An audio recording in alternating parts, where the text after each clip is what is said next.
semua, saya Ilham di sini akan menjelaskan mengenai materi Negara Kesatuan Republik Indonesia. Kepada teman-teman sekalian, dimohon untuk tetap memperhatikan materi hingga selesai. Teman-teman semua, apakah kalian pernah mendengar istilah dari NKRI? NKRI ini merupakan singkatan dari Negara Kesatuan Republik Indonesia. NKRI didirikan pada saat kemerdekaan Indonesia, yaitu pada tanggal 17 Agustus tahun 1945. Sebagai sebuah negara, NKRI memiliki beberapa komponen, diantaranya ada rakyat, wilayah, dan pemerintahan.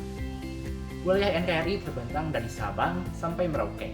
Agar lebih menghayati lagi, mari kita sama-sama menyanyikan lagu dari Sabang sampai Merauke.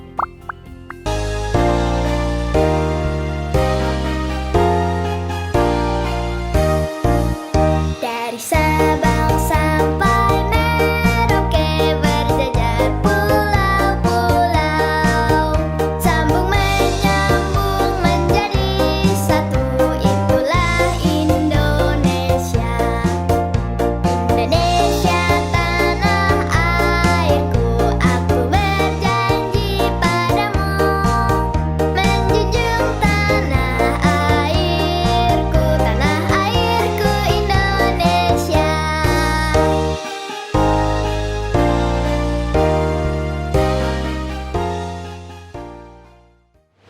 Teman-teman semua, wilayah NKRI ini terdiri lebih dari 17.000 pulau dengan luas wilayah daratan sebesar 1,91 juta kilometer persegi, dan wilayah lautan sendiri itu sebesar 6,32 juta kilometer persegi.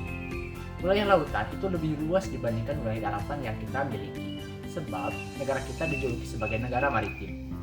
Wilayah lautan yang luas memberikan banyak sekali manfaat kepada kita, seperti banyaknya sumber daya yang ada di lautan berupa perikanan, minyak bumi, hingga gas alam. Dari segi geografis, NKRI ini diapit oleh dua buah benua, yaitu benua Asia dan benua Australia, serta dua buah samudra, yaitu Samudra Hindia dan Samudra Pasifik. Negara kita juga berada di area cincin api Pasifik.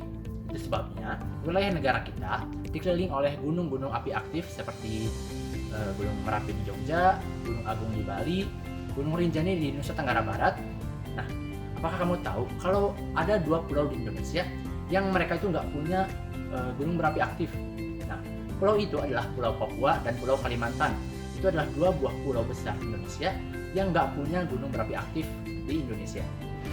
Nah, wilayah Indonesia ini punya beberapa perbatasan langsung dan tidak langsung dengan negara tetangga-tetangga kita. Indonesia berbatasan langsung dengan negara Malaysia di bagian utara. Dan di bagian selatan, kita ini berbatasan langsung dengan Samudra Hindia dan juga bersama Australia. Sedangkan di timur, kita berbatasan langsung dengan Papua Nugini. Dan di barat, kita berbatasan langsung dengan Samudra Hindia lagi. Nah, kalian tahu nggak kenapa di Indonesia ini nggak turun salju? Nah, karena di Indonesia ini berada di lintang garis khatulistiwa yang menjadi penyebab Indonesia ini menjadi negara tropis yang memiliki dua buah musim, yaitu musim hujan dan musim kemarau. Teman-teman semua, untuk menjalankan sebuah pemerintahan yang baik, Undang-Undang Dasar mengatur otonomi daerah melalui pemerintahan di tingkat provinsi, tingkat kota, dan tingkat kabupaten. Saat ini, Indonesia memiliki jumlah total pemerintahan otonomi daerah, yaitu sebanyak 38 provinsi, 98 kota, dan 416 kabupaten. Nah, teman-teman semua, kalian tahu nggak apa sebutan pemimpin di masing-masing tingkat pemerintahan otonomi daerah? Yang pertama, provinsi.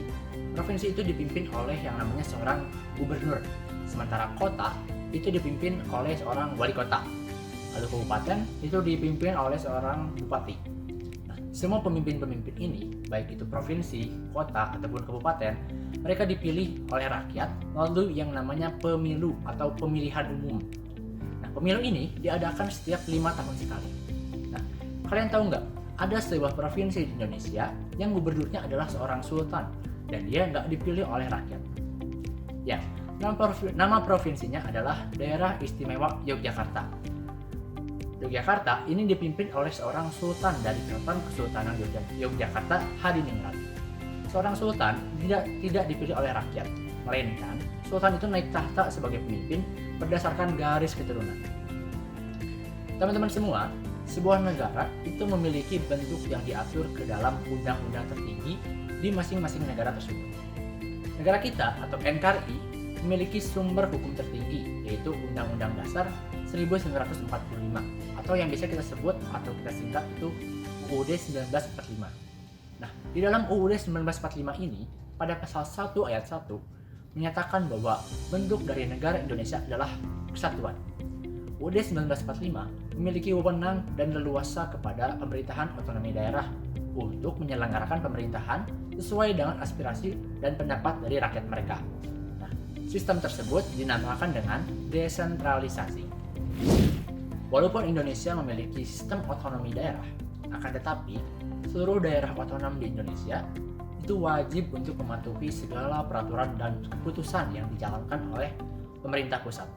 Nah, sistem ini yang membedakan dengan negara kesatuan yang dianut oleh kita Indonesia dengan negara-negara federal yang dianut oleh beberapa negara, contohnya kayak Amerika Serikat. Nah, teman-teman semua, kalian tahu nggak apa perbedaan negara kesatuan dan negara federal? Nah, negara federal itu di dalamnya memiliki beberapa negara-negara bagian yang merancang dan menjalankan aturannya masing-masing. Sehingga aturan dan kebijakan di sebuah negara bagian tidak akan mempengaruhi aturan atau kebijakan di negara bagian lainnya. Sedangkan untuk kebijakan luar negerinya itu akan dijalankan oleh pemerintah pusat di negara federal tersebut. Sementara untuk negara kesatuan itu mereka hanya memberikan kewenangan ke dalam daerah-daerah yang di bawahnya dalam bentuk desentralisasi.